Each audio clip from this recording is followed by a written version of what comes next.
Herkese merhaba arkadaşlar, kanalıma hoş geldiniz. Yepyeni bir video ile karşınızdayım. Arkadaşlar, bugünkü videomuzda Türkiye'nin güzeller güzeli Birce Akalay'dan yepyeni görüntüler geldi.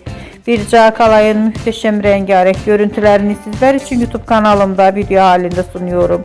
Umarım beğenirsiniz. Arkadaşlar, videomu beğendiyseniz kanalımı izlemeyi ve bildirim butonuna basmayı unutmayın. Şimdilik benden bu kadar olsun. Yeni videomuzda görüşmek üzere. Hoşça kalın.